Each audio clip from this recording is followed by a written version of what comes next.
Picture this: the year is 1220, and a lone rider gallops across the endless steppe, carrying a message that could change the fate of empires. Behind him stretches a network so efficient, so brilliantly designed, that it could deliver news from one edge of the known world to the other in mere days. This wasn't magic, it wasn't luck, it was the hidden masterpiece of the Mongol Empire, a system of secret shortcuts that turned an already unstoppable force into something truly legendary. How did a nomadic people, born from the harsh winds of the Central Asian plains, build the most advanced communication and logistics network the ancient world had ever seen? And why, centuries later, do their innovations still leave experts in awe? The answer lies in the untold story of the Yam, the Mongol relay system that functioned like an ancient superhighway. Imagine a chain of stations spaced a day's ride apart, each stocked with fresh horses, supplies, and riders ready to sprint the next leg without pause. This wasn't just about speed, it was about precision, foresight, and an understanding of terrain so intimate that the Mongols could move armies, goods, and information faster than anyone thought possible.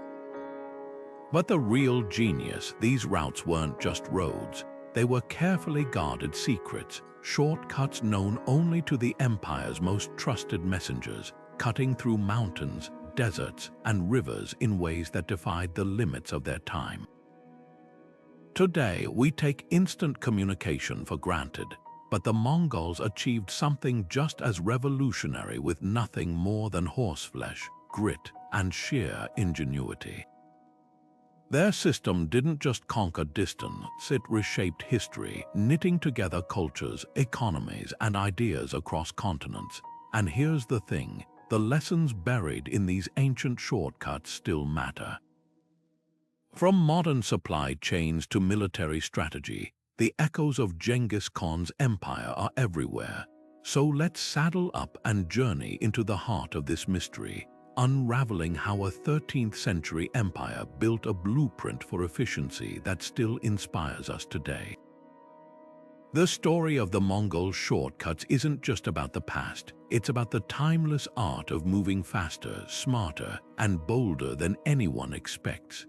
The Mongol Empire didn't rise by accident. It began with a single man, Temujin, later known as Genghis Khan, who transformed a scattered collection of warring tribes into a unified force unlike anything the world had seen.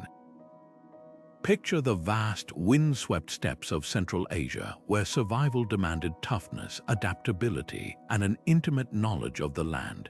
These weren't just skills for the Mongols, they were a way of life. And when Genghis Khan united the clans under his rule, he didn't just create an army, he built a society where loyalty and talent mattered more than noble birth. Warriors earned their rank through skill, not bloodline, and discipline was ironclad. This meritocracy became the backbone of their unstoppable momentum. But what truly set the Mongols apart was their mastery of mobility. They didn't fight like the settled empires of China or Persia, with their heavy infantry and rigid formations. Instead, they moved like the wind itself, swift, unpredictable, and impossible to pin down. Their horses, small but incredibly hardy, could travel vast distances without tiring, and their riders could fire arrows with deadly accuracy at full gallop. This wasn't just warfare, it was an art form perfected over generations on the open plains. The steppe wasn't just their home, it was their greatest weapon, a natural highway that let them strike fast and vanish before their enemies could react. And here's the key: this deep connection to the land didn't just win battles, it shaped how the Mongols thought about movement, trade, and communication long after the fighting was over.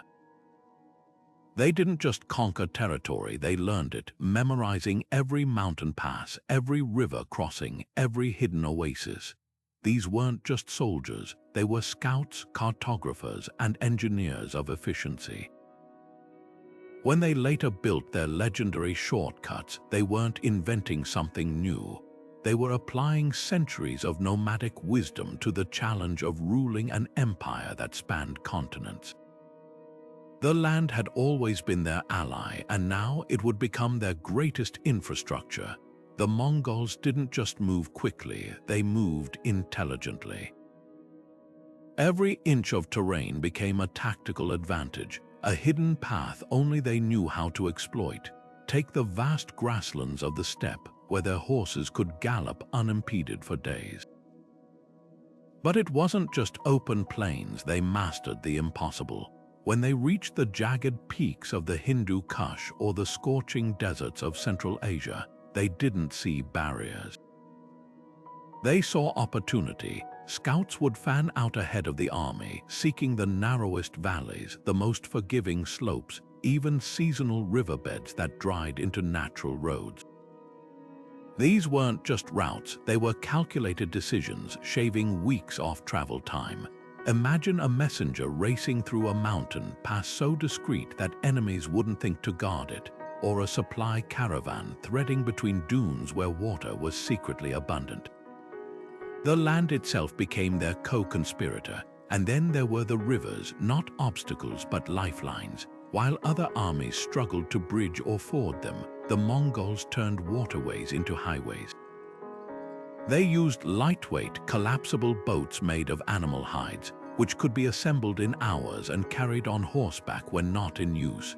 Suddenly, the Volga or the Yellow River wasn't a boundary. It was a ribbon of speed, ferrying troops and messages downstream at breathtaking pace. Even winter froze the landscape into a new advantage. Icy rivers became smooth roads for sledges, and snow-covered passes were navigated with reindeer-led sleighs. Nothing was wasted. Every season, every contour of the earth was a tool waiting to be wielded. This mastery of geography wasn't just about conquest, it was about control.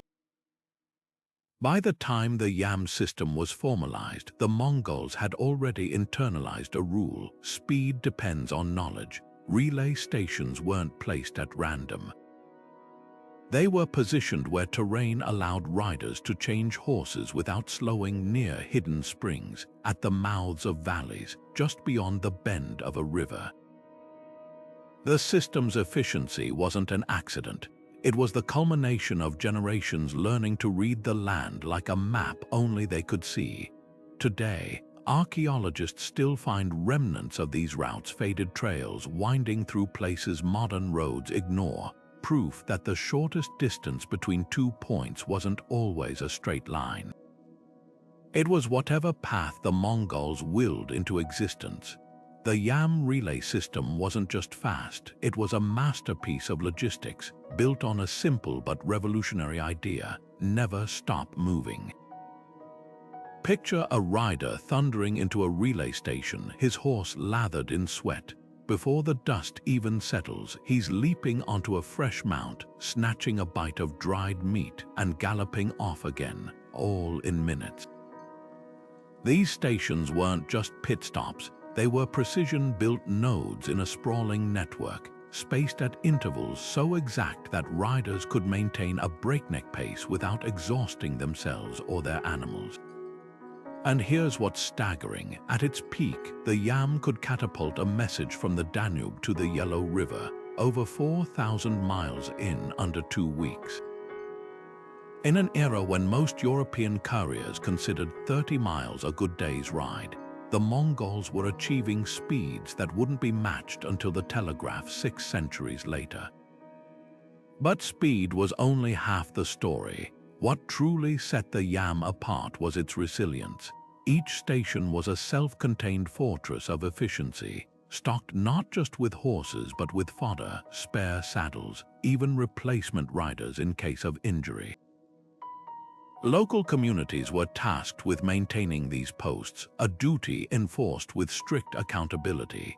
If a station ran low on supplies, the penalty wasn't just a slap on the wrist. It could mean the difference between an empire staying connected or collapsing into chaos.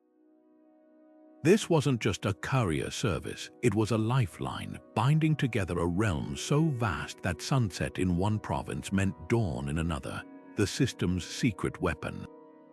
Adaptability. In forested regions, stations were built closer together to account for rough terrain. In deserts, they clustered around hidden oases. Along mountain passes, they doubled as shelters against blizzards. Every inch of the yam was tailored to its environment, a testament to the Mongols' unrivaled ability to read the land. And while other empires relied on rigid, centralized control, the yam thrived on local knowledge.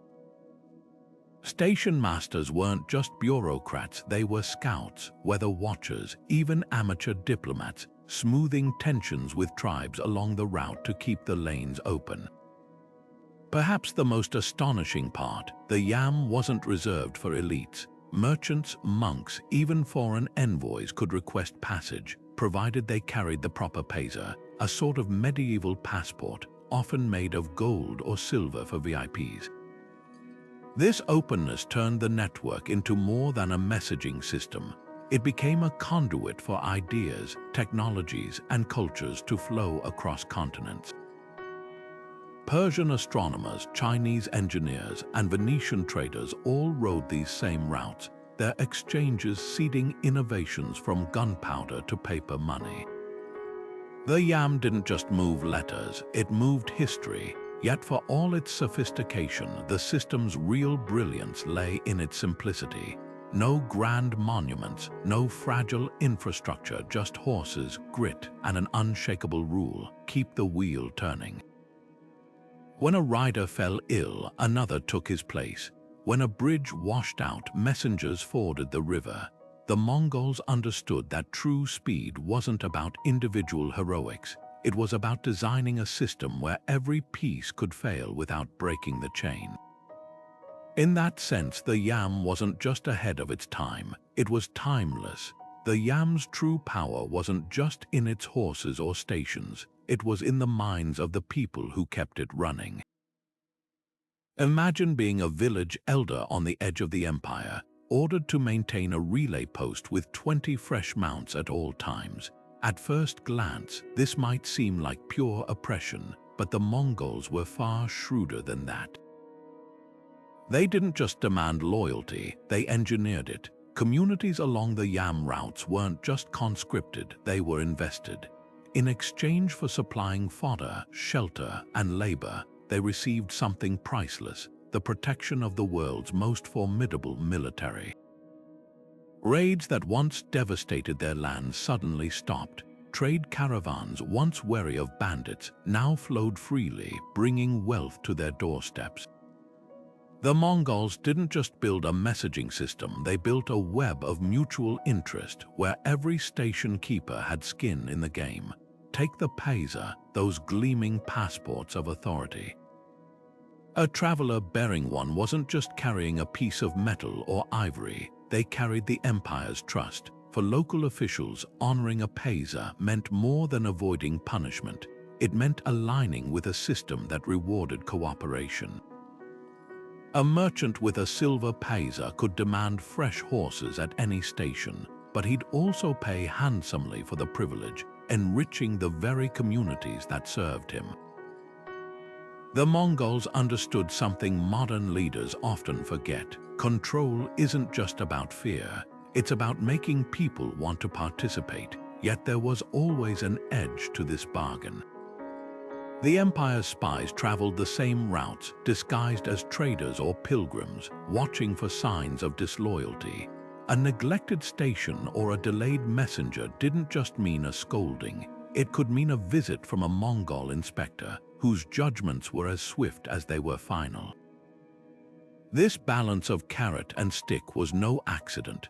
It was psychological warfare at its most refined, a reminder that the Empire's reach was everywhere, even when its armies weren't in sight. And then there were the stories. The Mongols were masterful propagandists. spreading tales of their own invincibility, how cities that resisted were erased, while those that cooperated thrived. By the time a rumor reached the 10th relay station, it had grown into legend, weaving a narrative of inevitability. Why rebel against a force that seemed to know every secret, move faster than thought, and reward compliance with prosperity? The Yam didn't just move messages, it moved minds, turning obedience into a reflex. What's truly striking is how modern this all feels. Today's global supply chains and digital networks rely on the same principles: incentives to cooperate, consequences for failure, and an unspoken understanding that efficiency breeds power. The Mongols didn't have algorithms or satellites, but they grasped the fundamentals of control in a vast, interconnected world. Their genius wasn't just in building roads, it was in building trust, fear, and dependency all at once. The Yam wasn't just a highway, it was the empire's nervous system, humming with information, ambition, and the quiet certainty that every milepost was another stitch in the fabric of their rule. The Mongols understood something many conquerors never grasp: fear might force obedience, but only persuasion builds an empire that lasts. When a city surrendered without resistance, its people weren't just spared, they were often better off than before. Local rulers kept their titles, provided they pledged loyalty and paid tribute. Artisans, scribes, and doctors weren't slaughtered, they were recruited, their skills woven into the fabric of Mongol rule. This wasn't mercy, it was cold, calculated genius. Why burn a library when you could use its knowledge to govern more effectively? Why destroy a silk workshop when its goods could buy alliances? The Mongols didn't just conquer territory, they absorbed it, turning enemies into collaborators with startling efficiency. Take the fall of Bukhara in 1220. After the city surrendered, Genghis Khan didn't install a Mongol overlord to rule with an iron fist. Instead, he left the existing bureaucracy intact, merely adding a few tax collectors to ensure revenue flowed back to the empire. The result: within months, Bukhara became a thriving administrative hub, its scholars drafting laws, its merchants financing campaigns, its artisans producing weapons and armor for the very army that had besieged them. This wasn't an isolated case from Samarkand to Beijing. The Mongols turned conquest into a partnership, offering stability in exchange for submission. Rebellions were rare because rebellion made no sense. Why risk annihilation when cooperation meant prosperity? But the real masterstroke was their handling of religion. While other empires imposed faith through forced conversions, the Mongols did the opposite. They exempted clergy from taxes, funded temples and mosques, even hosted debates between priests, imams, and Buddhist monks at their courts. To a Christian in Armenia or a Muslim in Persia, this wasn't just tolerance, it was liberation from the sectarian strife that had plagued their lands for centuries. The message was clear: swear allegiance to the Khan, and you could pray to whomever you pleased. This wasn't idealism, it was policy. A divided population was harder to control, but a populace free to practice its traditions. That was a population with a stake in the empire's survival. And then there were the incentives. The Mongols didn't just avoid pillaging, they actively rewarded loyalty.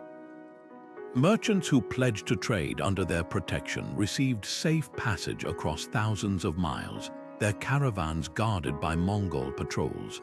Artists and engineers were brought to Karakoram, the imperial capital, where they worked alongside peers from a dozen cultures, cross-pollinating ideas that would later ripple across Eurasia. Even defeated soldiers were given a choice: die resisting or join the winning side with equal pay and spoils. The empire didn't just expand, it seduced, offering a share of its power to anyone willing to play by its rules. This psychological brilliance reached its peak with the Silk Road. Before the Mongols, the legendary trade network was a patchwork of warring kingdoms, each charging exorbitant tariffs and risking bandit attacks. But under Mongol rule, it became something unprecedented, a unified, secure highway stretching from the Mediterranean to the Pacific. Customs duties were standardized. Banditry was crushed with brutal efficiency. Travelers carried not just goods but innovations. Persian astrolabes reached China, Chinese gunpowder reached Europe, and Venetian glass found its way to Mongol palaces. The empire didn't just control the Silk Road, it turned it into the internet of its day, a conduit for everything from spices to philosophies. The lesson here isn't just about history. It's about the art of influence. The Mongols knew that true power isn't just about forcing compliance, it's about making people choose to participate. Whether through fear or favor, they crafted a system where the smartest move was always to align with their vision. And in doing so, they built an empire that didn't just dominate the world, it reshaped it. The Silk Road under Mongol rule wasn't just a trade route, it was a revolution on horseback. Picture a caravan of Persian silk merchants, their camels laden with goods, moving without fear through mountain passes that once swarmed with thieves. Or a Chinese porcelain trader selling wares in Baghdad, knowing his profits wouldn't vanish to some local warlord's arbitrary toll. This wasn't just peace, it was a complete recalibration of how commerce worked across continents. The Mongols didn't just patrol the Silk Road, they re-engineered it, turning a fractured network of dangerous trails into something resembling a 13th century superhighway. What made their system so transformative? Start with the basics: security. Banditry wasn't merely discouraged, it was eradicated with terrifying efficiency.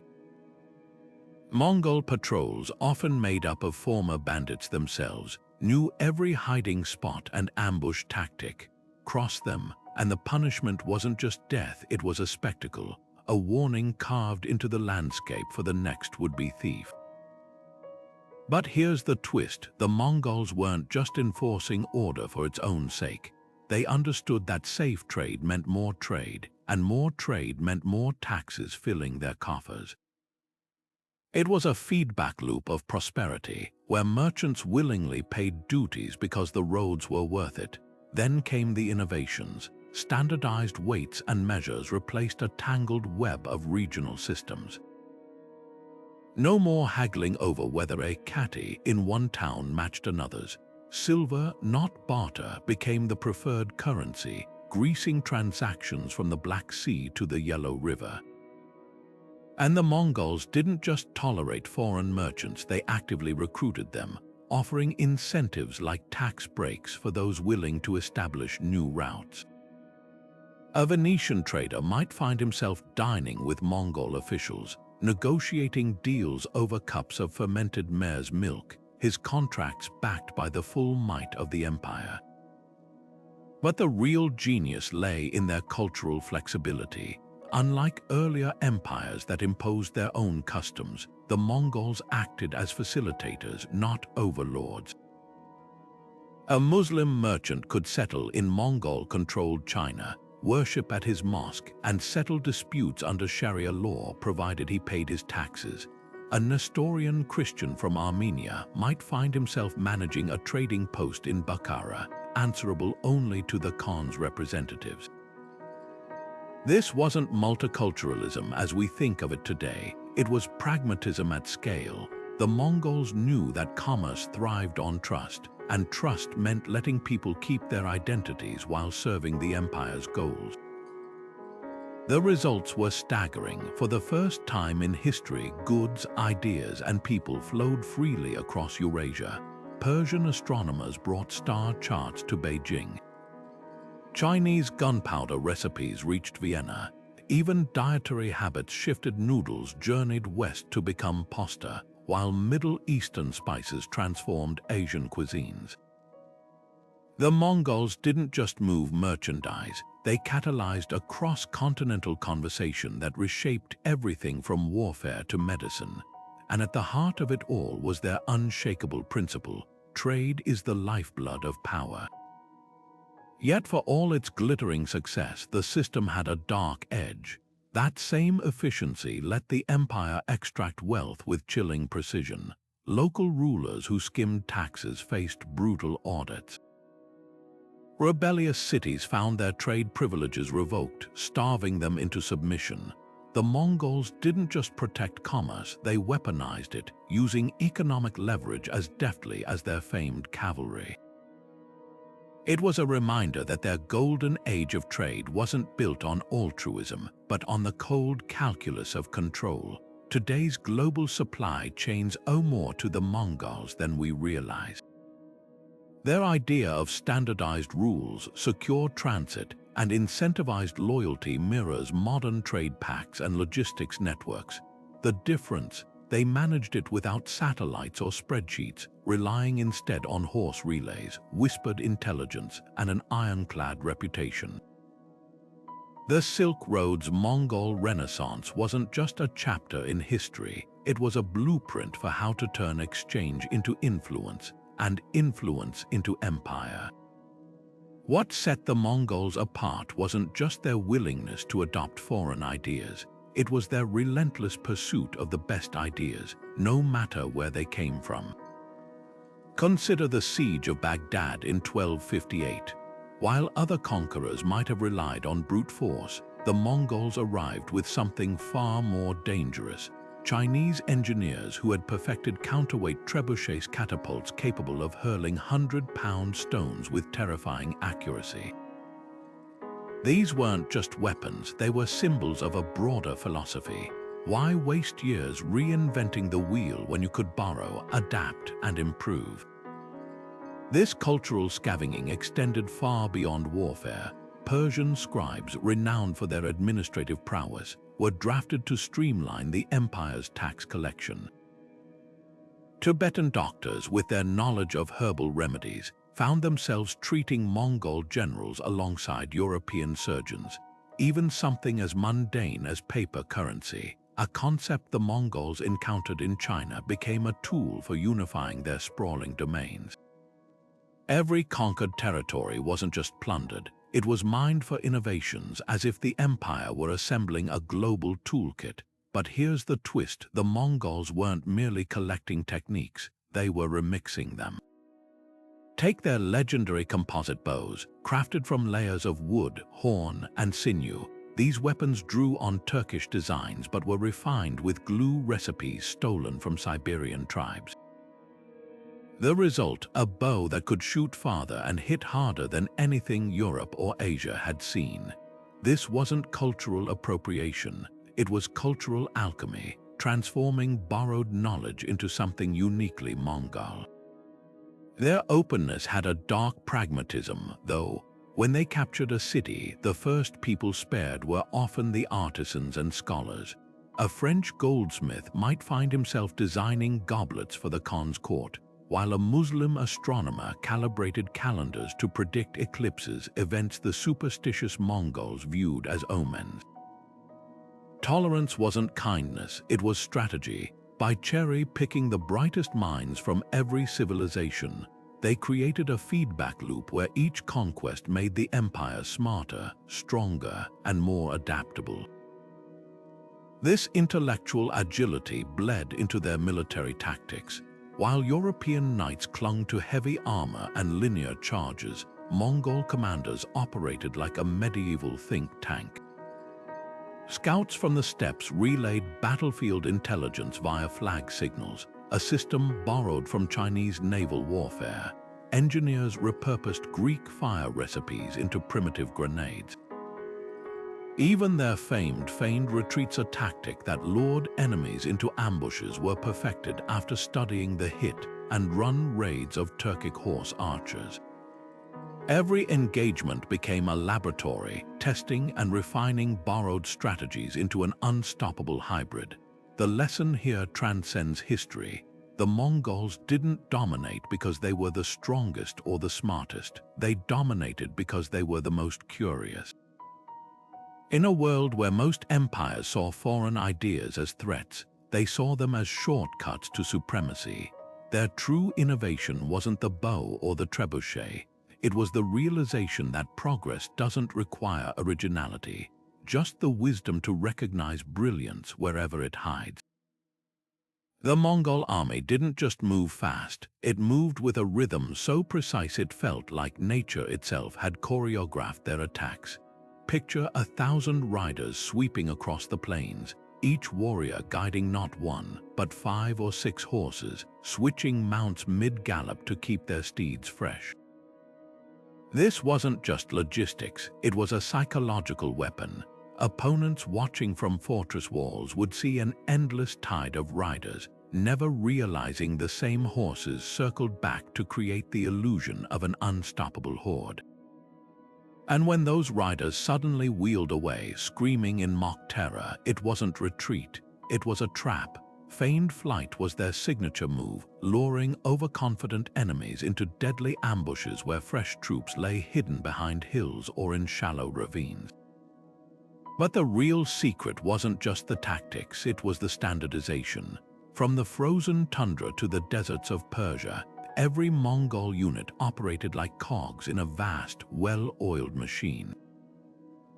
Commanders used flag signals by day and lanterns by night to coordinate movements across miles of battlefield, a system so refined that armies could pivot, encircle, or retreat without a single shouted order. Their horse archers, trained since childhood to shoot at full gallop, didn't just harass enemies, they orchestrated them, herding foes into kill zones where lancers waited with deadly precision. Battles weren't won through brute force, they were won through relentless, calculated efficiency. Yet none of this would have worked without their most underrated innovation, the Yam riders.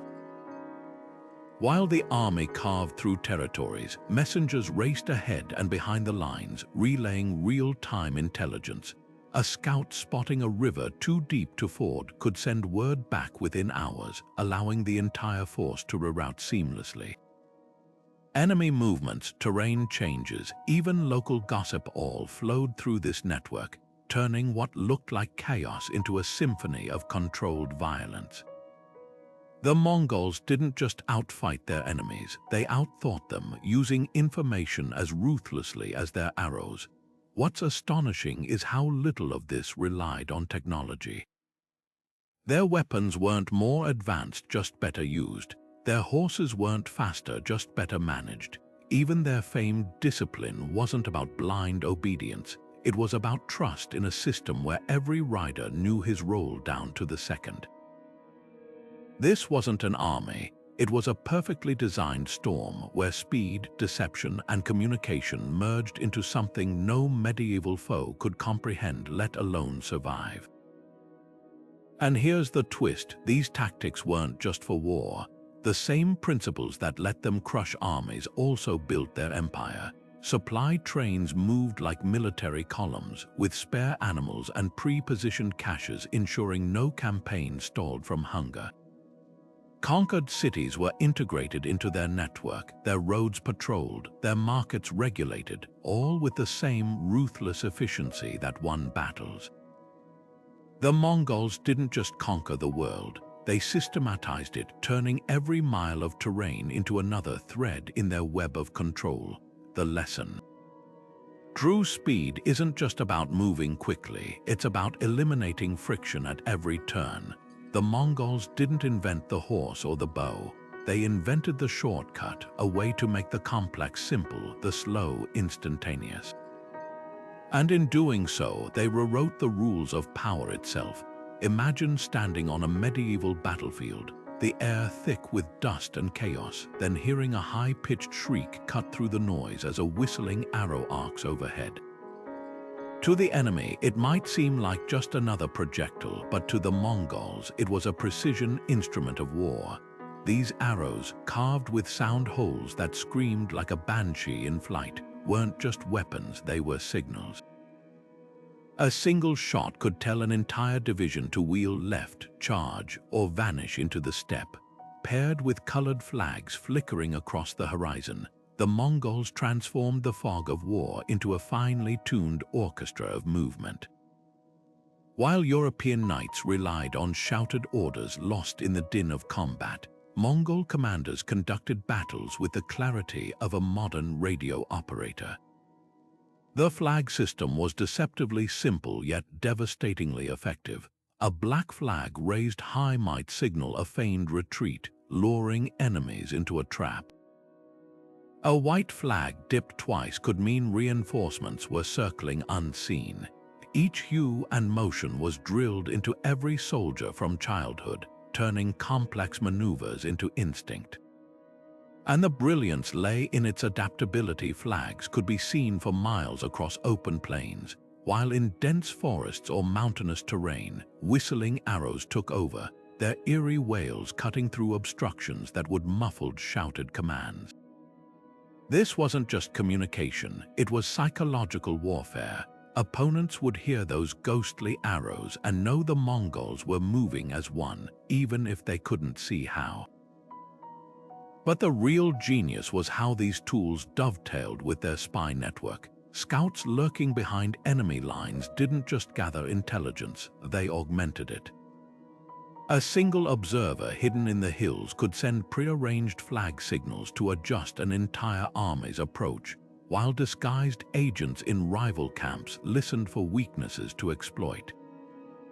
The Mongols didn't just outmaneuver their foes, they outthought them, layering deception upon deception.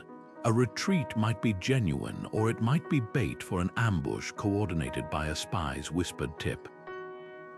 Even weather became an ally. Fog masked their movements, while sunlight glinting off polished shields could flash coded messages across distances.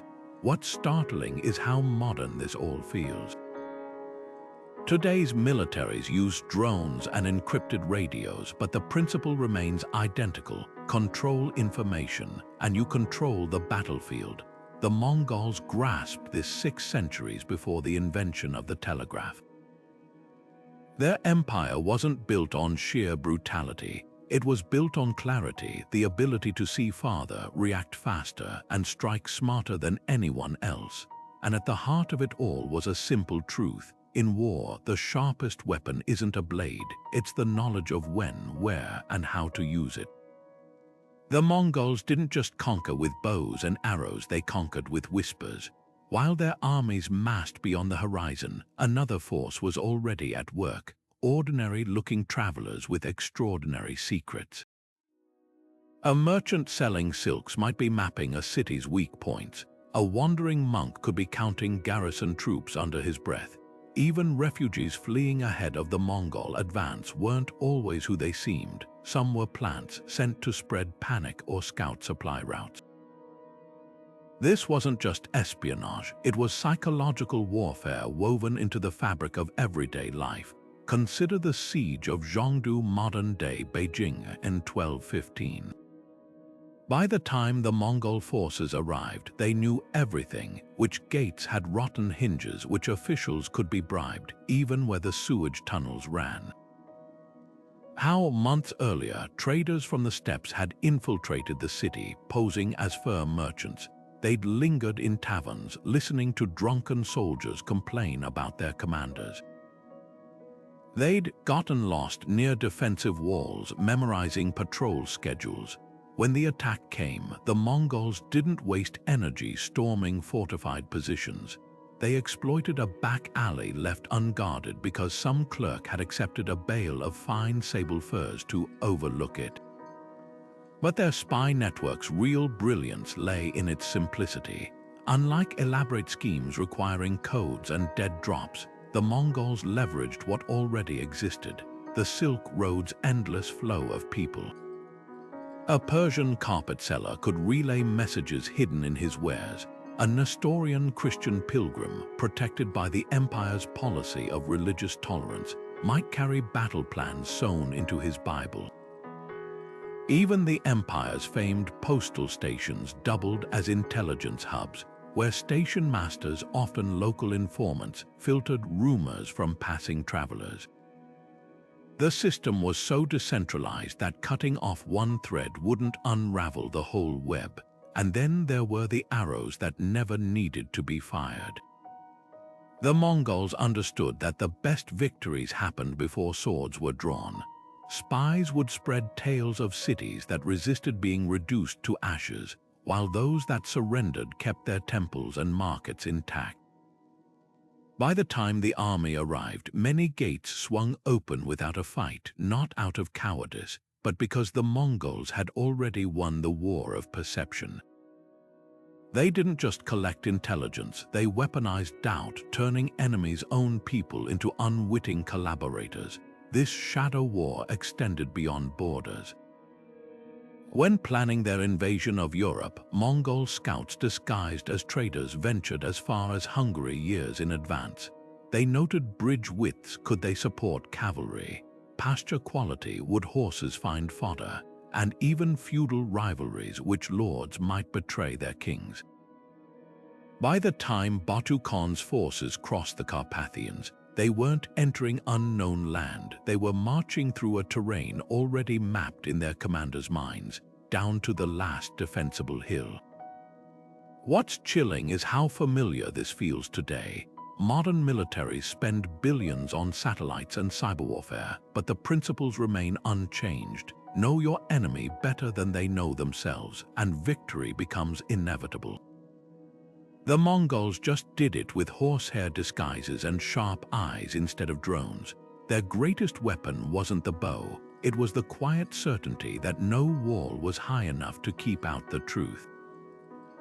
The composite bow wasn't just a weapon, it was the product of centuries of nomadic ingenuity, refined into a tool so lethal it could outrange and outpace anything Europe or Asia had ever seen.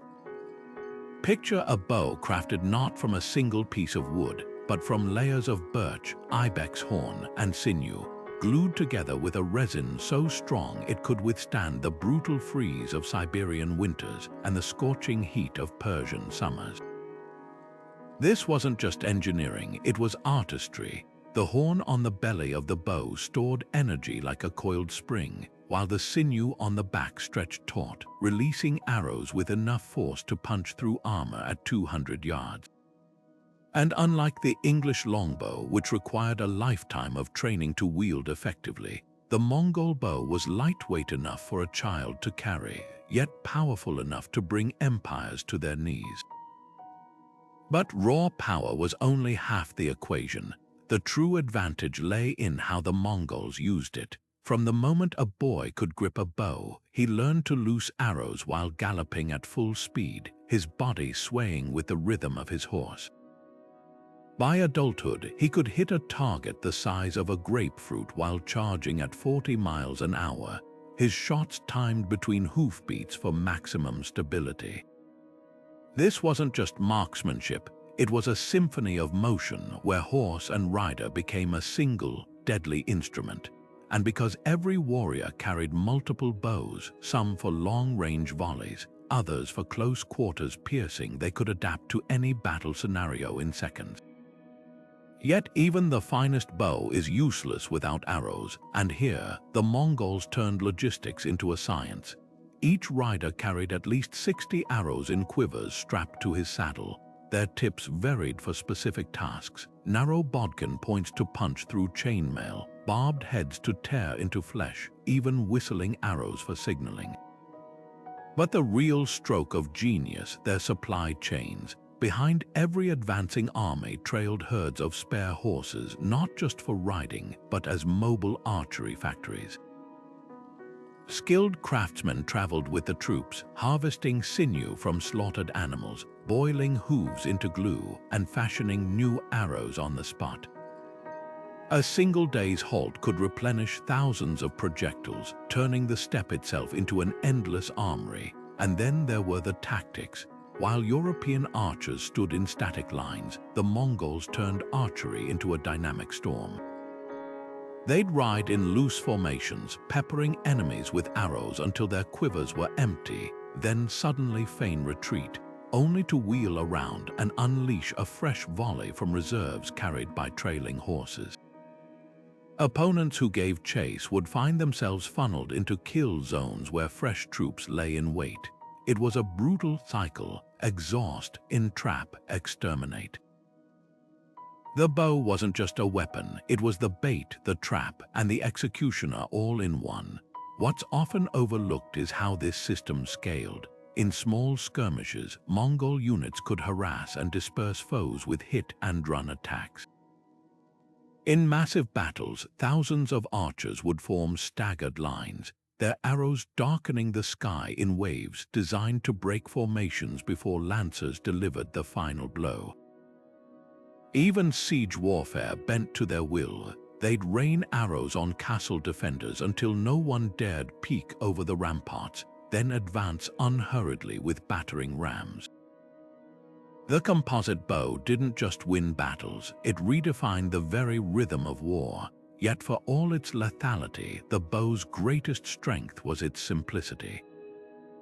Broken, a replacement could be crafted in days. Supplies low, every grassland was a potential workshop.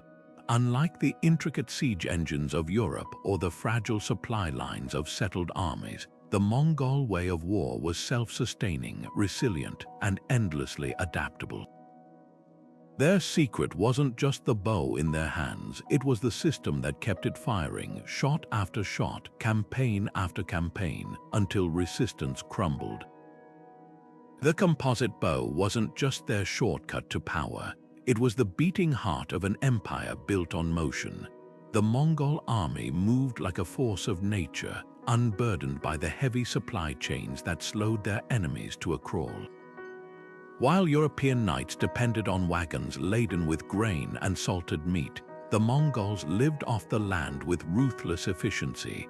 Each warrior traveled with a string of 5 or 6 horses, not just for riding, but as a walking larder. Mare's milk, fermented into a lightly alcoholic drink called arag, provided calories and hydration. In dire straits, they'd make small incisions in their horses' necks to drink blood mixed with milk, a protein-rich survival tactic that kept them moving when other armies would have starved. And when they raided settlements, they took only what they needed: grains for porridge, livestock to replenish their herds, never wasting energy on excess. But their true genius lay in how they turned geography into a pantry. The steppe wasn't just home, it was a boundless reservoir. They knew where wild onions sprouted after spring rains, which valleys sheltered edible roots in winter, even how to extract nutrients from birch sap when supplies ran low. In the Gobi Desert, they survived on the fat of Bactrian camels, while in Siberian forests, they tracked reindeer herds for meat and hides. Every ecosystem had its rhythm, and the Mongols danced to it without missing a step. This wasn't just subsistence, it was strategic brilliance. Without slow supply trains, their armies could appear out of nowhere, strike, and vanish before word of their arrival reached the next town. While besieging cities, they'd deliberately leave one escape route open not from mercy, but to drive refugees toward rival territories, draining enemy resources while their own forces remained lean. Their mobility became psychological warfare.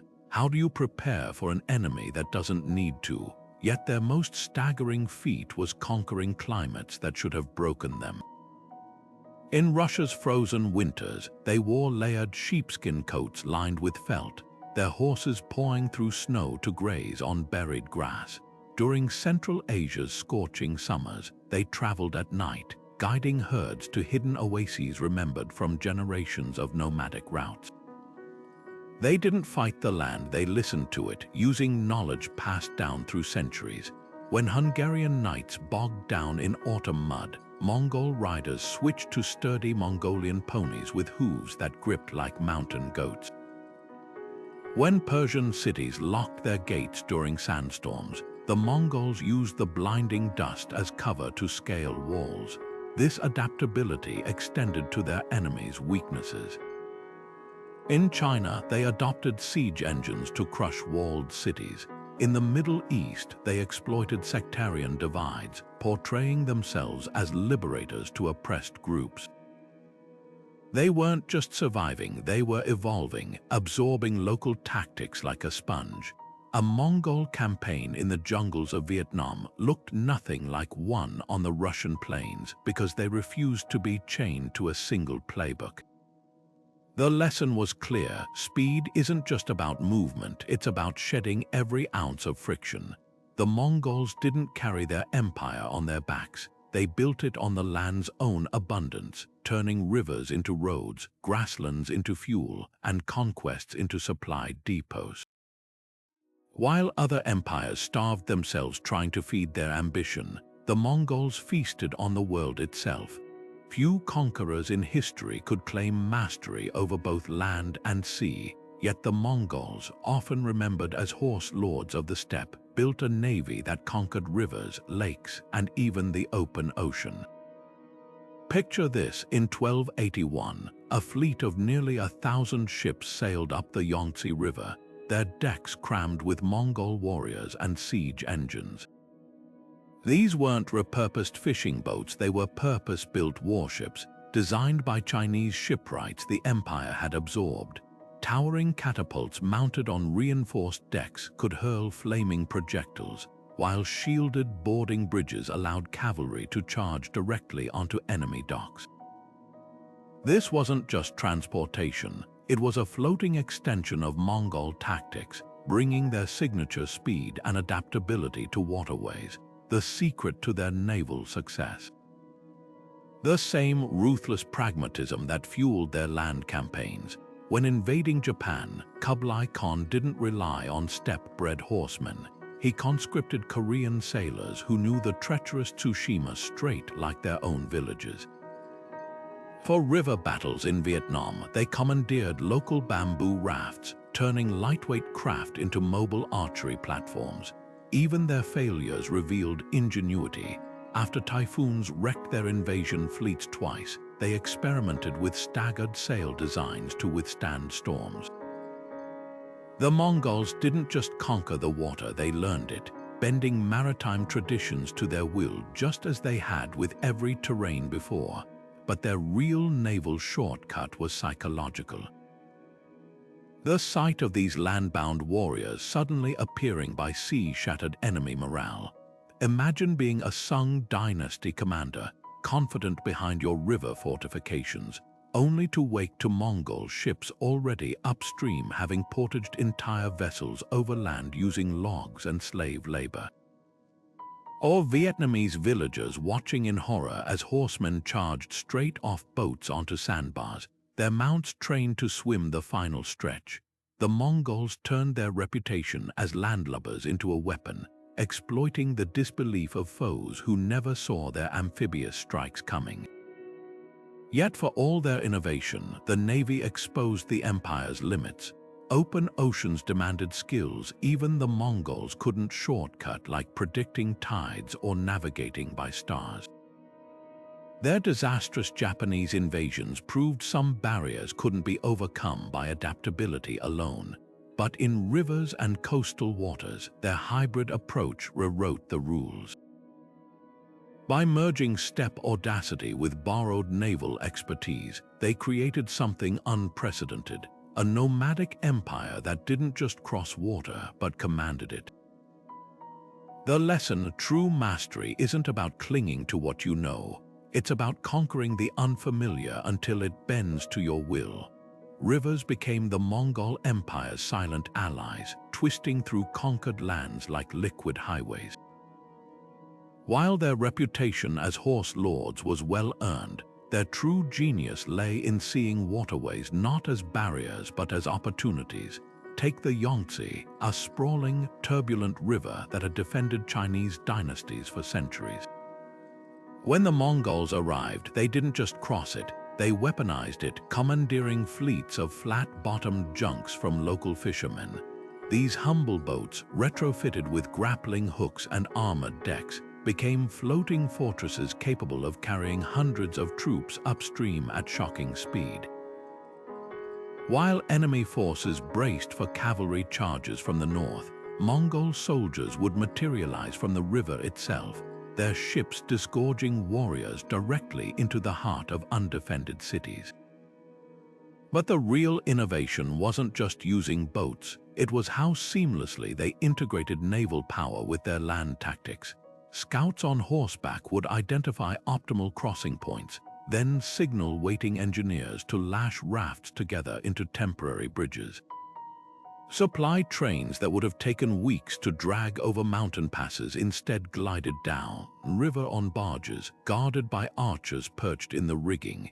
Even their famed horsemen adapted, learning to guide mounts onto unstable decks without panic.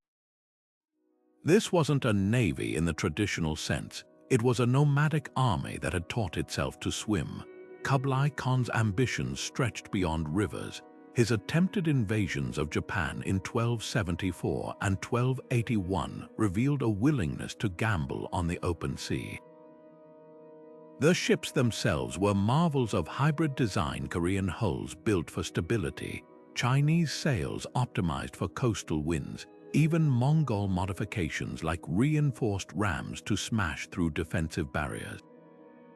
Though the infamous kamikaze typhoons thwarted them, the invasions proved the empire's boundless adaptability.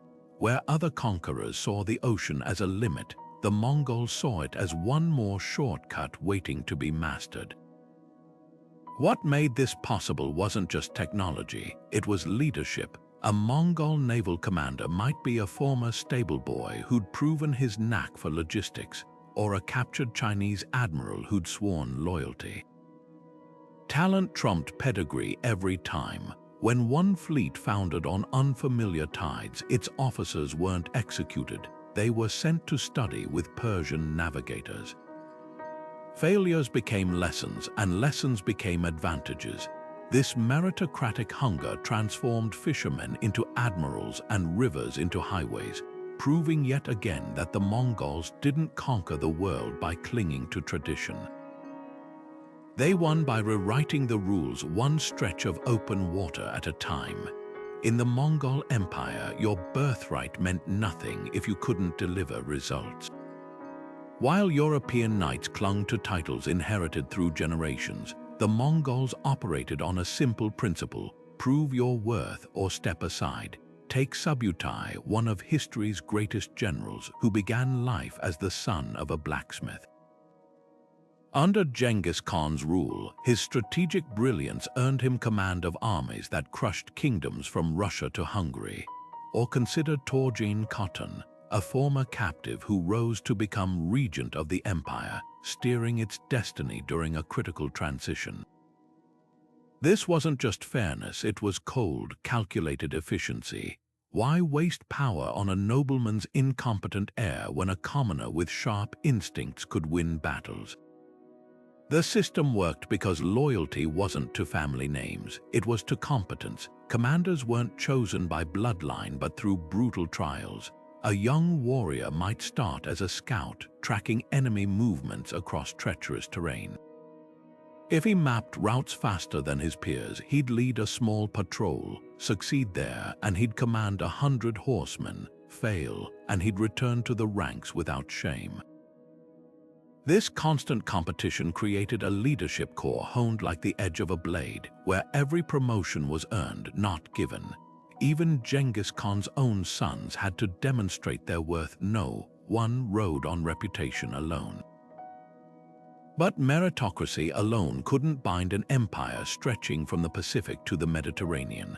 The Mongols faced a puzzle: how to govern dozens of cultures, religions, and languages without fracturing. Their solution was as radical as their military reforms' tolerance. Conquered cities kept their customs, so long as taxes flowed and rebellion ceased. Persian administrators ran bureaucracies, Chinese engineers designed siege engines, and Uyghur scribes managed correspondence. The Mongols didn't just allow diversity, they exploited it, cherry-picking the best practices from every civilization they absorbed. This pragmatism extended to religion. While crusaders slaughtered infidels in the Holy Land, Mongol rulers hosted debates between Christian priests, Muslim imams, and Buddhist monks at their courts.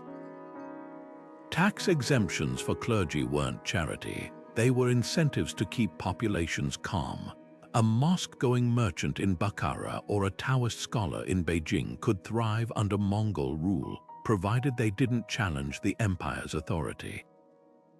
The message was clear: worship as you please but obey absolutely. Yet this tolerance had limits. Rebel once and forgiveness was possible. Rebel twice and entire cities vanished into smoke. The Mongols wielded cultural flexibility like a scalpel, precise, deliberate, and utterly ruthless when challenged. Their empire wasn't a melting pot, it was a mosaic, each piece kept separate but bound by the iron frame of Mongol supremacy. And at the center stood a simple truth: talent would always be rewarded, but disloyalty would never be tolerated. The system wasn't just fair, it was fearsomely effective. The Mongols didn't just tolerate religious diversity, they weaponized it. In an age when empires routinely crushed dissent under the banner of divine right, Genghis Khan's descendants took a radically different approach. Faith was personal, but loyalty was non-negotiable. Picture a mosque in Samarkand standing untouched beside a Nestorian Christian church, both spared while the city's military defenses lay in ruins. This wasn't indifference, it was strategy. By refusing to impose a state religion, the Mongols turned piety into a tool of control. A Muslim merchant in Baghdad or a Buddhist monk in Tibet could keep their traditions intact, so long as they acknowledged one unshakable truth: the Khan's authority transcended all gods. This policy of calculated tolerance had teeth. When Mongol forces sacked a city, the first buildings spared were often places of worship, not out of reverence, but because clergy made excellent propaganda tools. Imams and priests who swore allegiance found themselves with tax exemptions and political influence, their sermons subtly reinforcing Mongol rule. In return, they became de facto administrators, calming their flocks and collecting tithes that flowed straight into imperial coffers. The system was so effective that some religious leaders actively lobbied for surrender when the Mongols approached, knowing their institutions would survive unscathed. But the real stroke of genius lay in how they harnessed competition. At Karakoram, the Mongol capital, debates between theologians of rival faiths were staged like sporting events, with Khans wagering on the outcomes. Franciscan friars from Europe sparred with Taoist sages over the nature of the soul, while Muslim scholars and Tibetan lamas dissected ethics. These spectacles weren't just intellectual exercises, they sent a message. No single creed could dominate, and all served at the empire's pleasure. The Mongols didn't just allow pluralism, they orchestrated it, keeping religions balanced like stones in an arch, each propping up the others to sustain their collective master. Even their legal code, the Yasa, reflected this pragmatic neutrality. While it prescribed death for offenses like spying or desertion, it remained conspicuously silent on matters of doctrine. A Christian could refuse to eat pork under Mongol law, a Jew could observe the Sabbath, and a shaman could summon spirits, all without fear of persecution, so long as they didn't challenge the state. This created a paradox. The most feared conquerors in history governed one of the least dogmatic empires, where heresy wasn't a crime but disloyalty was unforgivable. The brilliance of this system reveals itself in the aftermath. Long after the empire fractured, regions under Mongol rule remained religiously diverse, from the Buddhist monasteries of Yuan China to the Sufi shrines of the Golden Horde. By refusing to pick theological winners, the Mongols didn't just avoid rebellions. They cultivated a landscape where faith became a personal compass rather than a rallying cry for resistance. In an era when crusades and jihads tore continents apart, their empire stood as a grimly practical testament to the power of letting people keep their gods, so long as they bowed to the Khan first. The Yasa wasn't just a set of laws, it was the iron framework that held the Mongol Empire together. Picture this: a warrior from the steppes and a Persian merchant standing before a judge. their disputes settled not by endless appeals or biased nobles, but by a code so transparent that even a child could understand its stakes. Steal a horse, death. Betray your commander, death. But here's the twist. The Yasa also punished nobles who abused their power, protected the environment with hunting bans during breeding seasons, and even mandated aid for starving travelers. This wasn't arbitrary cruelty, it was ruthless efficiency. In a realm spanning dozens of cultures, the Yasa cut through the chaos like a blade, replacing the sluggish corruption of medieval courts with something startlingly modern: equal accountability.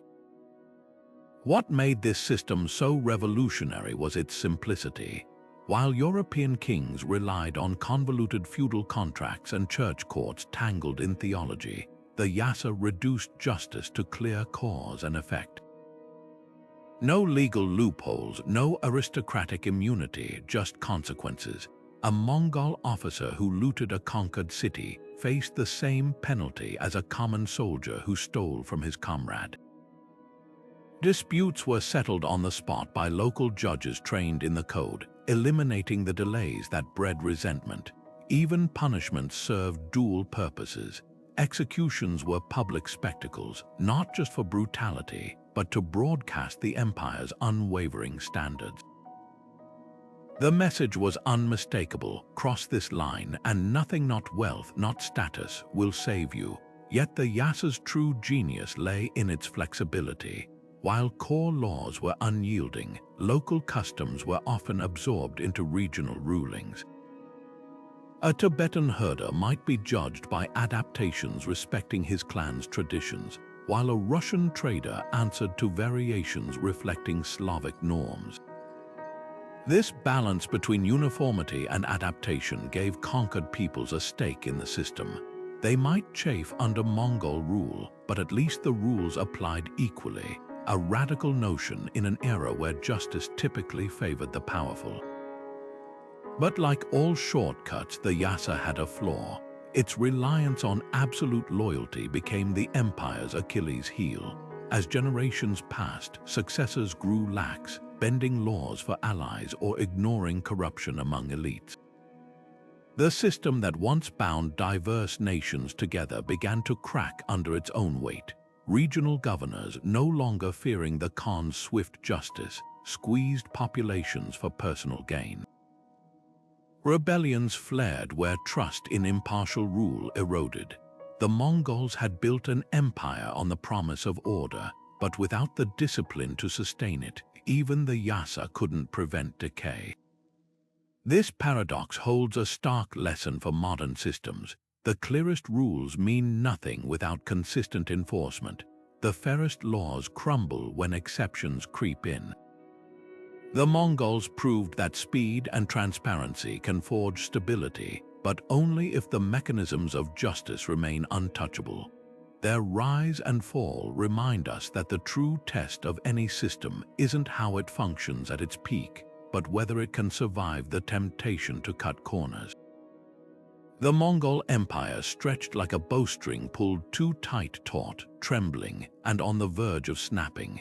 At its height, it commanded territory from the Danube to the Pacific, a realm so vast that a messenger riding at breakneck speed would need over a year to traverse it. But speed, the very weapon that forged their empire, became its undoing. The same shortcuts that allowed them to conquer with breathtaking efficiency left little foundation for lasting rule. Like a rider who pushes his horse to the limit without resting it, the Mongols found that momentum alone couldn't sustain what they'd built. Take the question of succession, a crack in their system that widened into a chasm. When Genghis Khan died in 1227, his empire split like a river delta among his sons, each branch flowing in different directions. Without clear, enforceable rules for transition, every subsequent death of a Khan triggered power struggles that drained resources and loyalty.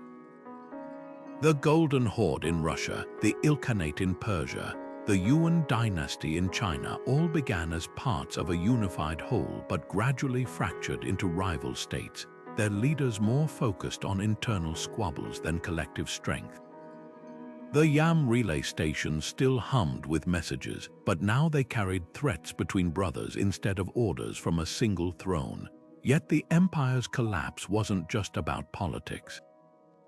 Their logistical brilliance had a hidden weakness. It demanded constant motion. The Mongols excelled at extraction, siphoning wealth from conquered lands to fuel further conquests, but they struggled to replace what they took. Cities spared destruction in exchange for tribute withered under endless demands. Farmlands stripped to feed armies produced less each year. Even the famed Silk Road, once an artery of prosperity, grew strained under the weight of Mongol taxation. Like a fire that consumes its fuel too quickly, their economy blazed bright but couldn't burn forever. And then there was the human cost. The Mongols ruled through a mix of terror and tolerance, but fear has a shelf life. Rebellions flared not because people suddenly grew braver, but because the empire's grip relied on an illusion of inevitability. Once local rulers realized the Mongols could be delayed, outmaneuvered, or even defeated, the spell broke. The Ming dynasty rose in China by exploiting Mongol overextension. The Mamluks in Egypt shattered their aura of invincibility at the Battle of Ain Jalut. Like a chain stretched too thin, the empire snapped link by link. But here's the twist: the Mongols didn't vanish. They dissolved into the cultures they'd conquered, leaving behind innovations that shaped the modern world. Their postal systems inspired Europe's courier networks. Their meritocratic ideals echoed in revolutions centuries later. Even their military tactics, swift, adaptable, decentralized, resurface in everything from guerrilla warfare to modern supply chain management. The empire fell, but its shortcuts became the world's new highways. So what's the lesson? Speed conquers, but only stability endures. The Mongols teach us that efficiency without depth is like building on sand. It might hold for a season, but it won't last a century. Yet in their collapse, they gifted humanity something unexpected. Proof that the way we move through the world matters as much as the ground we claim. Their legacy isn't just in the lands they took, but in the roads they built, the connections they forged, and the timeless truth that even the mightiest shortcuts can't outrun time. The Mongol Empire's yam relay system didn't just vanish with the steppe winds it evolved, embedding itself into the DNA of modern logistics. Picture a FedEx distribution hub at midnight, packages whizzing along conveyor belts, trucks idling with open doors, every item scanned and rerouted within minutes. This isn't just efficiency, it's the yam reimagined for the digital age. Like the Mongols' relay stations, these hubs are spaced at precise intervals, designed to keep goods moving without pause. Even the concept of overnight delivery mirrors the empire's obsession with speed, where a 13th century rider might swap horses every 20 miles. Today's cargo planes leapfrog between airports, their routes optimized by algorithms the Mongols could never have dreamed of. Yet the principle remains identical: break the journey into segments, minimize downtime, and never let momentum stall. Amazon's fulfillment centers take this further, turning ancient nomadic tactics into a symphony of robotics and real-time data. Just as the yam stations were stocked with fresh horses and supplies, Amazon's warehouses position high-demand items near packing stations, reducing retrieval time to seconds. Their use of decentralized fulfillment pods scattered across regions, a direct echo of the Mongol strategy to distribute resources along key routes rather than centralizing them. The Empire's scouts would have nodded in approval at today's predictive algorithms, which anticipate demand based on weather, trends, and even social media chatter. Modern-day equivalents of reading the steppes winds for signs of trouble ahead. Military strategists still dissect Mongol campaigns for lessons in asymmetric warfare. Special Forces units from the Pentagon to Beijing study their hit-and-run tactics, adapting them for modern guerrilla combat. The Mongols' use of deception feigning retreats, spreading misinformation finds its counterpart in cyber warfare, where digital, whistling arrows mislead adversaries with false data trails. Even their reliance on local informants prefigured today's human intelligence networks, where a shopkeeper in Kabul or a programmer in Kiev might hold critical insights. The empire's genius wasn't just in winning battles, it was in rewriting the rules of engagement, forcing opponents to fight on terms they couldn't comprehend. But the most surprising legacy might be what ordinary people can learn from their methods. The Mongols thrived by eliminating friction at every turn, a principle anyone can apply. Take their habit of carrying multiple horses. Modern workers might emulate this by maintaining backup systems, whether spare laptops, cloud-synced files, or even alternative commute routes to avoid disruptions. Their scouts' relentless reconnaissance translates to always gathering intel, researching a meeting's participants in advance, or testing a project's weak points before launch. Even their seasonal adaptability offers a lesson. Just as they switched tactics between frozen rivers and scorching deserts, we might adjust workflows for high-energy mornings versus sluggish afternoons. The empire's true innovation wasn't conquest, it was designing systems where effort produced exponential returns. A single rider couldn't cross a continent in days, but a relay team could. Similarly, stacking small efficiencies, automating repetitive tasks, batching errands, delegating wisely creates compound gains no brute force effort can match. The Mongols didn't just move faster, they moved smarter, turning geography into an ally and time into a weapon. Their shortcuts weren't about cutting corners, they were about paving new roads where none existed. And in a world drowning in distractions, that's a skill worth rediscovering. The Mongols weren't mindless destroyers, they were masterful strategists who understood the difference between violence and leverage. Consider the myth of their indiscriminate slaughter. Yes, cities that resisted faced annihilation, but those that surrendered often thrived. Take Nishapur in Persia. After its leaders executed Mongol envoys, the city was razed as a warning. Yet nearby Herat, which opened its gates, became a bustling hub of trade and scholarship under Mongol rule. Their brutality wasn't random, it was a calculated tool, wielded to minimize future bloodshed by maximizing fear.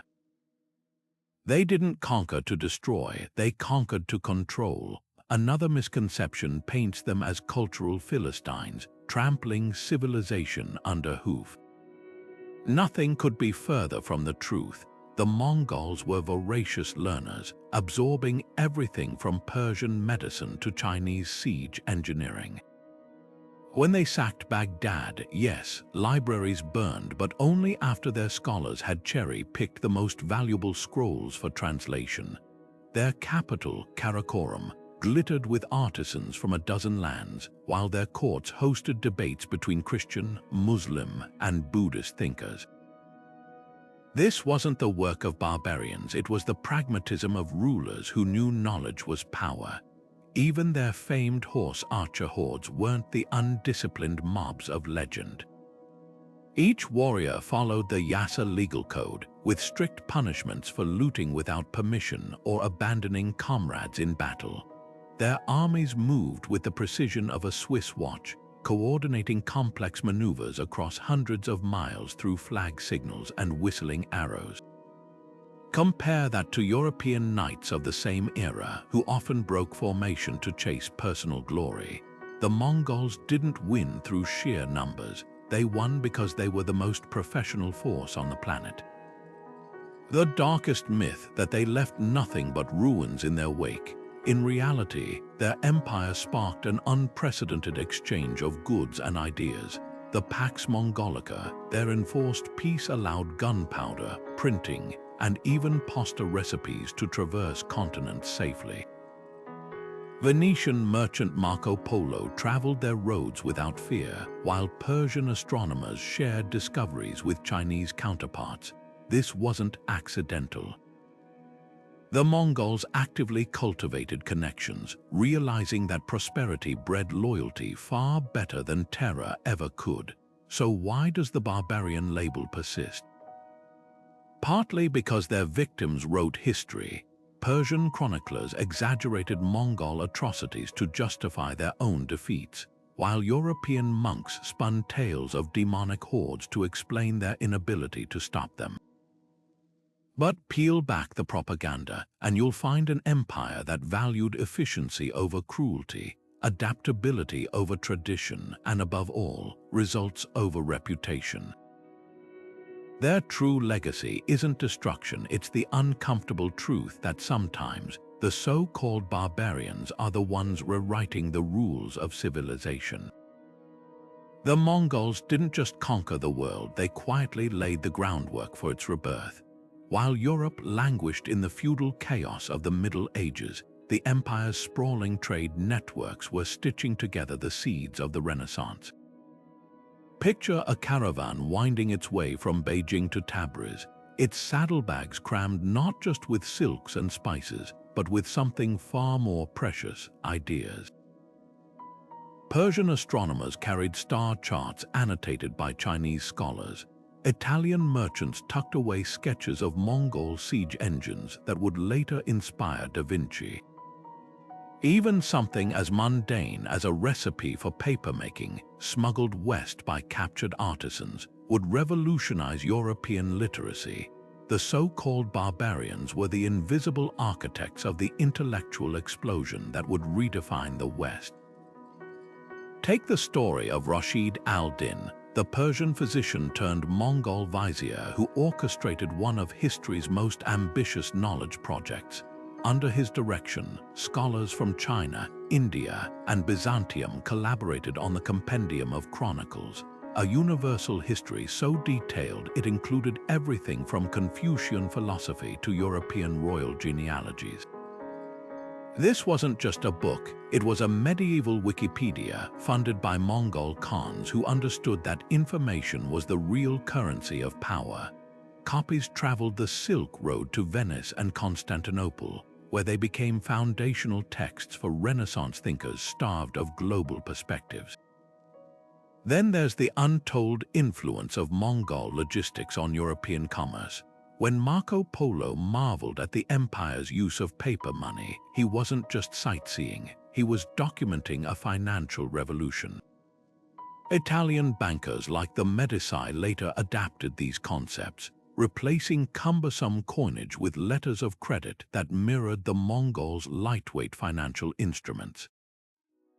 Even the famed double-entry bookkeeping of Florence may owe a debt to the meticulous tax records kept by Mongol administrators in Persia. The empire's genius for efficiency didn't just move goods, it reshaped how Europe thought about wealth itself. But the most profound impact was accidental. When the Mongols crushed the Baghdad Caliphate in 1258, they scattered its scholars like embers from a dying fire. Many fled westward, carrying with them preserved Greek and Roman texts that had been lost to Europe for centuries.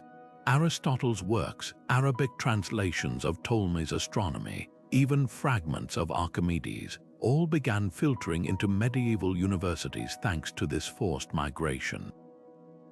By the time Petrarch rediscovered Cicero's letters a generation later, the stage was already set for humanism to flourish. The Mongols didn't just open trade routes, they reopened the pipeline of classical knowledge that would fuel the Renaissance. Yet their greatest legacy might be what they didn't do. Unlike previous conquerors who imposed cultural uniformity, the Mongols' religious tolerance created safe havens for intellectual dissent.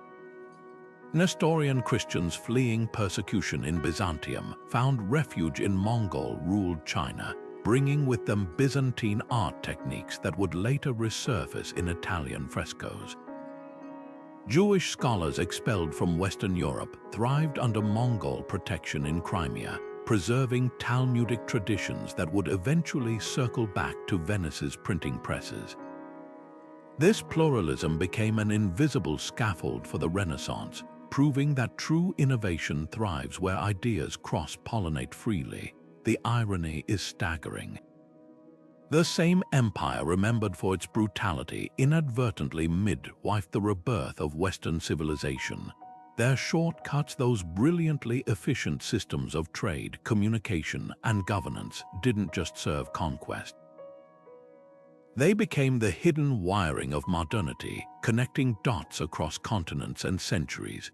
So the next time you admire a Renaissance painting or ponder the origins of modern finance, remember, you might be glimpsing the shadow of a Mongol rider galloping across history's steppe. Seeds of the Renaissance. By uniting Eurasia, the Mongols enabled knowledge exchange between East and West. Gunpowder, printing, and even pasta entered Europe via their trade routes.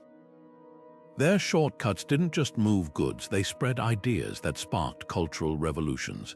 Now, let's see their impact on cartography. Imagine a medieval European map, crude, fantastical, with edges that literally read, "Here be dragons." Now picture the charts Mongol scouts carried, precise, annotated, marked with mountain passes and river fords known only to steppe nomads. This was the empire's hidden cartographic revolution. While Western monks sketched Jerusalem as the world's center, Mongol mapmakers were stitching together accurate depictions of continents, their knowledge flowing along the same silk roads that carried silk and spices. The breakthrough wasn't just in accuracy, it was in perspective. Chinese geographers under Mongol rule fused their celestial calculations with Arab sailing charts, creating hybrid maps where grid lines met wind roses. Persian scholars in Tabriz incorporated reports from Russian scouts, while Venetian traders smuggled these updated maps back to Europe, where they'd later inspire explorers like Columbus. The Mongols themselves cared little for coastlines or political borders. Their maps highlighted grazing lands, seasonal water sources, and the fastest routes between points. To them, geography wasn't about ownership, it was about movement. One stunning example survives, the Kangnido map, crafted in Korea in 1402, but rooted in Mongol-era surveys. Stretching from Africa to Japan, it placed the Caspian Sea correctly, something European maps wouldn't manage for another century. Even more revealing, its depiction of the Nile's twin sources, likely gleaned from African traders at Mongol-controlled ports. This wasn't guesswork, it was the product of an empire that treated information as currency, where a merchant's gossip about monsoon winds held as much value as a chest of silver. But the real genius lay in how they used these maps. While European kings locked their charts in vaults, Mongol commanders distributed copies to every general, updating them with intelligence from yam riders. A scout spotting a new mountain trail could have his discovery etched onto route maps within weeks, the empire's knowledge evolving in real time. Their maps weren't static, they were living documents as dynamic as the horsemen who carried them. This fluidity reshaped global trade. Arab navigators combined Mongol land routes with their sea charts, creating the first true intercontinental trade maps. Italian merchants, once confined to the Mediterranean, now plotted courses to the Black Sea and beyond, following paths Mongol garrisons kept safe. Even the famed Catalan Atlas of 1375, Europe's most advanced medieval map, relied heavily on Mongol geographic data. Its depiction of the Silk Road so precise that modern archaeologists still use it to locate lost caravanserais. Yet the Mongols' greatest cartographic legacy might be what they destroyed, the myth of isolation. Before their rise, China saw itself as the Middle Kingdom, Europe as Christendom's fortress, and the Islamic world as the sole bridge between. The empire's maps proved these were illusions, that the world was interconnected long before globalization became a buzzword. Their shortcuts didn't just move armies and goods, they redrew humanity's mental boundaries, replacing fear of the unknown with the thrill of what might lie over the next horizon. Today, when we tap a smartphone screen to see real-time traffic or global shipping routes, we're scrolling through a digital descendant of those Mongol charts. The empire may have fallen, but their idea, that knowledge of the world is power, outlasted every conquest. They taught us that a map isn't just a tool for navigation. It's a key to unlocking the shortcuts hidden in plain sight. Mapping the world as the Mongols saw it meant seeing beyond borders literally. While European cartographers sketched myth-laden pages with sea monsters and biblical landmarks, Mongol scouts were charting the earth with a pragmatist's eye. Their maps didn't care about kingdoms or religions. They marked the distance between watering holes, the width of mountain passes, the best grazing lands for horses. These weren't just navigational tools, they were survival blueprints refined over centuries of nomadic life. And when the empire exploded across continents, that intimate knowledge became a geopolitical weapon. A Mongol general could glance at a map and know exactly how to outflank an enemy by exploiting a forgotten goat trail or seasonal river crossing. The ripple effects of this cartographic revolution were staggering. Persian scholars like Rashid al-Din, working under Mongol patronage, fused these steppe surveys with Arab astronomy and Chinese grid systems, producing maps so precise they'd leave European explorers gaping. The Kangnido map, created in Korea but steeped in Mongol intelligence, stretched from Africa to Japan with shocking accuracy, depicting the Nile's twin sources and the curvature of the Caspian Sea centuries before Western maps caught up. Imagine a Venetian merchant sneaking a peek at these charts in a Tabriz marketplace, realizing everything he knew about the world's edges was wrong. The Mongols didn't just conquer territory, they conquered the very way humanity saw itself on the planet. But their greatest cartographic shortcut was unintended. By safeguarding the Silk Road, they allowed not just goods but knowledge to flow freely. Muslim scholars in Mongol-ruled Persia accessed Chinese star charts, while Franciscan missionaries like William of Rubruck brought back accounts of Asian geography that would later inspire Columbus. The empire became a colossal information sieve, where a Tibetan monk's passing remark about lands beyond the sunrise could wind up reshaping Spanish naval strategy. In a sense, the age of discovery didn't begin with Portuguese caravels. It began with Mongol horsemen scribbling terrain notes on birch bark. Now, let's twist history's lens. What if the empire hadn't fractured in the 14th century? Picture a world where the Black Death never weakened Mongol rule, where the Yam system endured as the internet of its age. European explorers might have arrived in Asia not as pioneers, but as tourists following well-worn Mongol trade routes. The Americas could have been discovered from the west first, with Chinese-Mongol fleets already venturing to Indonesia, sailing onward using steppe-navigated star maps. Imagine a unified Eurasia where Persian mathematicians collaborated with Mayan astronomers under Mongol enforced peace, where the printing press spread east from Karakoram instead of west from Mainz.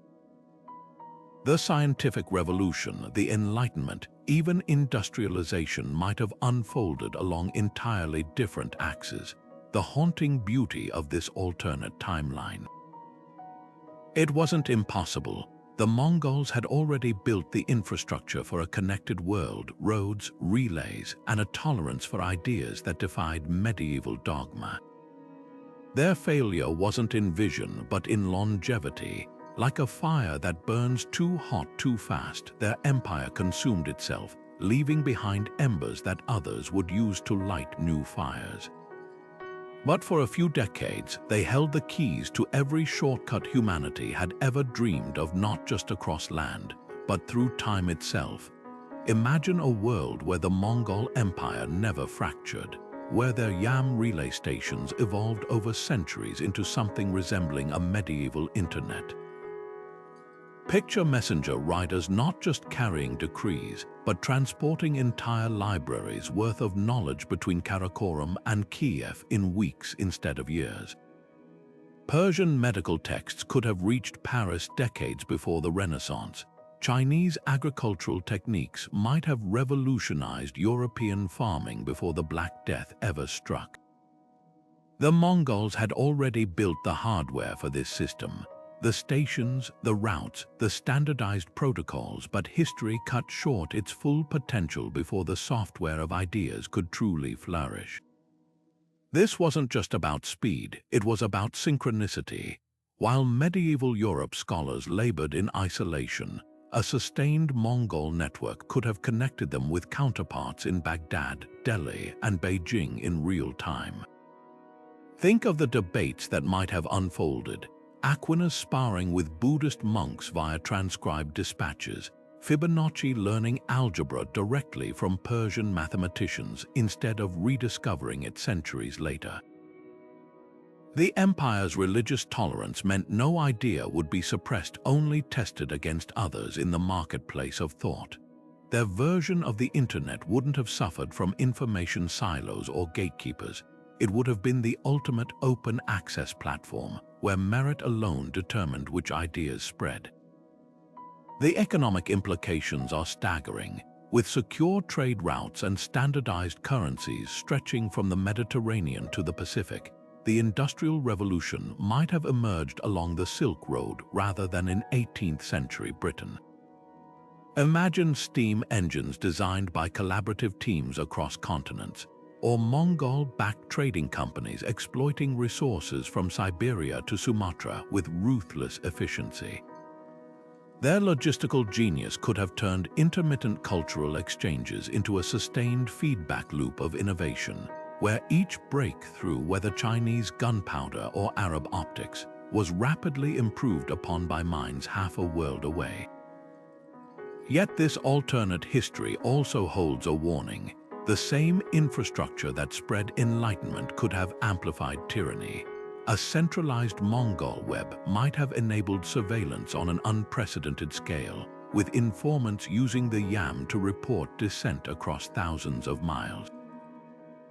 Religious tolerance could have curdled into algorithmic control, where the empire manipulated beliefs by selectively amplifying certain ideas over others. Their famed meritocracy might have devolved into a hyper-competitive nightmare, where scholars and artisans were ruthlessly ranked like modern social media influencers, their worth measured in clicks and carrier pigeon deliveries. What makes this what if so compelling isn't just the lost potential, it's the reminder that progress depends on both infrastructure and freedom. The Mongols proved that shortcuts can compress time and space, but without the right values, they can also compress human potential into a narrow funnel. Their unrealized medieval internet mirrors our own crossroads today. We've built systems that connect billions, yet struggle with misinformation, inequality, and centralized control. The empire's rise and fall suggest a timeless truth that the fastest networks mean little without wisdom to guide them. So the next time you scroll through a news feed or track a package crossing continents in days, remember, you're living in the world the Mongols glimpsed but never fully grasped. Their shortcuts didn't just shape history, they foreshadowed ours, and in that unfinished blueprint we find both inspiration and caution, the power of connection, and the responsibility that comes with it. The Mongol Empire didn't just move faster, they thought differently. At the heart of their dominance was a simple but radical idea. Efficiency isn't about working harder, but about redesigning systems to eliminate waste. Take their famed yam relay stations. While other empires relied on lone couriers who might take months to deliver a message, the Mongols treated communication like a baton race, each rider sprinting a short leg before passing the message to the next, fresh and ready to run. This wasn't just faster, it was smarter, recognizing that sustainability matters as much as speed. Today, we see their legacy in everything from Amazon's distribution hubs to high-frequency trading algorithms, all built on the same principle: break big challenges into small, optimized steps and never let momentum stall. But their genius extended far beyond logistics. The Mongols were early masters of what we'd now call skill stacking, a combining borrowed innovations into something greater than the sum of their parts. Their composite bows blended Turkish designs with Chinese lacquer techniques. Their battlefield tactics fused steppe archery with Persian siege engineering. Even their governance was a patchwork of the best ideas from conquered cultures: Chinese bureaucracy, Islamic finance, and European metallurgy, all stitched together with the thread of Mongol pragmatism. This wasn't imitation, it was reinvention, proving that the best shortcut is often standing on the shoulders of giants. Yet perhaps their most enduring lesson is about leadership. In a world obsessed with pedigree, the Mongols bet relentlessly on merit. A blacksmith's son could rise to command armies, while a princess might be demoted for incompetence. Loyalty mattered, but results mattered more.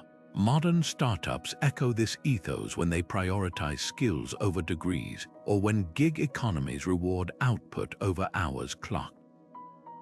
The Mongols understood what many still struggle to grasp: talent is everywhere, but opportunity isn't, and societies that bridge that gap unlock hidden reserves of potential. What's truly astonishing is how their empire became history's first globalization engine. By safeguarding trade routes, they didn't just move goods, they catalyzed a cross-continental brainstorm. Persian doctors shared techniques with Tibetan healers. Italian merchants brought Arabic numerals back to Europe. Even something as mundane as playing cards traveled from China to the Middle East, evolving into the suits we recognize today. The Mongols didn't just conquer the world, they connected it, proving that the most powerful shortcuts aren't geographic, they're cultural. So what does this mean for us? The next time you face a daunting challenge, ask yourself, where's the yam station in this problem? What systems can I redesign rather than just pushing harder? Which composite bows of knowledge can I assemble from unexpected places? The Mongols remind us that progress rarely comes from brute force. It comes from seeing the hidden pathways others overlook. If this journey through history's most ingenious empire sparked your curiosity, don't forget to like and subscribe for more deep dives into the past's untold shortcuts. And drop a comment below. Would you have thrived in Genghis Khan's meritocracy, or do you see their legacy differently? The best ideas often start with a conversation, just like those Silk Road exchanges 8 centuries ago. After all, history isn't just about learning from the past, it's about stealing